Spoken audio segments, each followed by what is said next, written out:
Hey guys, it's Burgas here, and in this video I'm going to talk about which in my opinion is the best fraction in this game. Currently we're in season 2. I will not keep in count just the heroes that is presented in the season 2, because currently we have the first legendary DPS hero, which is Frygar. It's a flying marksman hero, and Wilderburg actually have the marksman units, so I'll not keep this in count because tomorrow maybe a cavalry hero and stuff like this. I will just check it out the status which alliance provide, for example fraction bonuses. Also I'll not check out the starting hero, because when you start actually playing this game, till the way you maybe hit level 10 castle, you will have enough gold keys to open almost all epic heroes, and from the daily you can actually boost these heroes and get their skills up. Is 2 tokens per day. You can select it from here, so you can actually improve the skills of any of these heroes. Of course, for your fraction you will get more tokens, but in general it's almost the same. So I will focus mostly on the fraction bonuses that are provided. Now, going on the Spring Warden is basically Legion March speed and Elixir production speed, which is absolutely great for the PvP. But as you know, there is 2 events in this game. One is a PvP and the second one is the Behemoth. This is basically the 2 things that will be the most hard things in this game. The rest of the things is just killing Darkling Patrols or Dark Creatures, which is not big deal. But the Behemoths you need a lance, and the Alliance War you need also a lance. So this is basically all focused on the PvP.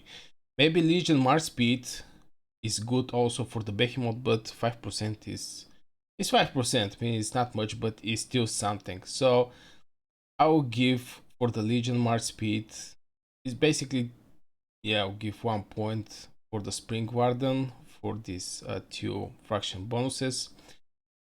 Going and compare with the rest of the heroes, we in the Leech of Order we have Legion Magic Defense, which is for PvP, and overall gathering speed 10%. This is pretty nice one also, and the donkeys have what capacity increases, but in some point you're going to have enough gathering units to actually this what capacity to not actually matter. Also your gathering heroes have talents that increase what capacity with 25% and stuff like this. So yeah, I will mock this donkey with the 10% gathering speed. Is basically same as a Wilderburg work rhinos. Work rhinos are getting 5% extra resources after they finish the gathering, so it's basically almost the same with this overall gathering speed. So I'll jump directly which one is the best for me, and for me the best one is Wilderburg for this 3% extra Legion physical attack. I will not care for destruction engineering, but this 3% is really important. For the 2 events, the Behemoth, you're going to actually go with the archers and infantry. Of course the infantry will be the tank. There we don't look the damage there, you just need 1 tank there, or maybe 2 or maybe 5 depending on the Behemoth. But in general, for your marksman, you definitely want to have this 3% more Legion physical attack.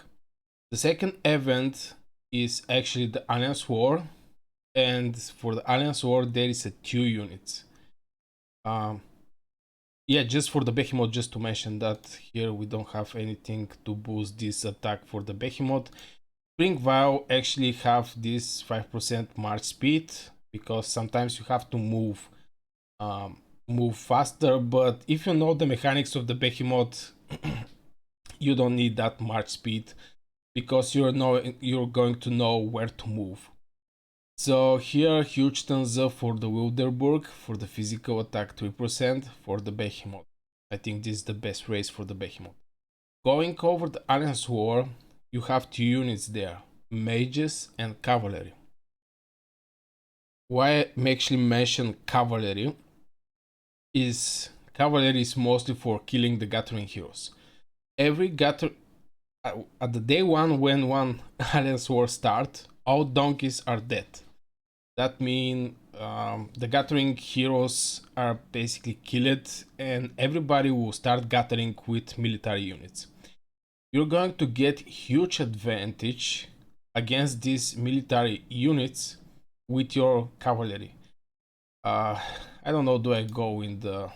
Maybe I have some report here when I actually kill somebody. Yeah, maybe this one. With your Gathering hero, as you can see, you get 43,000 merits. Let's see this fight here.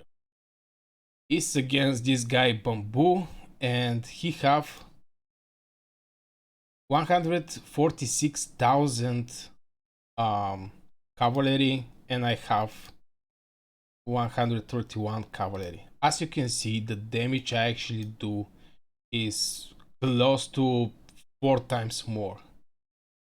Just because he's actually with other type of hero, is Gathering hero. This hero don't provide any attack of the cavalry, any defense, is just for Gathering. That's why it's huge difference when you go and kill Gathering heroes. This is huge advantage. And every basically you put 22,000 in the hospital, and each military unit you put in the hospital is a unit you're not going to meet on the battlefield. So that's why for me the mages and cavalry is basically the most important units in the Alliance War. And cavalry are physical attacks, so this 3% will definitely help the cavalry because they're going to have all the advantage with 3% more. Now for the mass melee, where there is a lot of mages, and basically mages have splash damage. What I mean by that is they hit 1, 2, 3 legions, or maybe 4. I think Wilder, if you awake him, he can hit 4 legions. But anyway, I'll give thumbs up here for the Legion magic defense, because you basically survive more against the mages in the mass melee.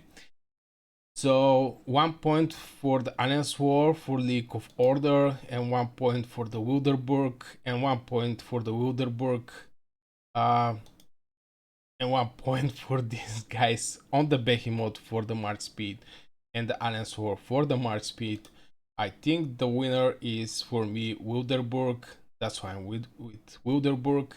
I think is the best fraction in the game. So yeah, I guess this will be for this video. I will be really curious to know what you think in the comments below, if you have any questions. So yeah, I guess this will be, and see you in the next video.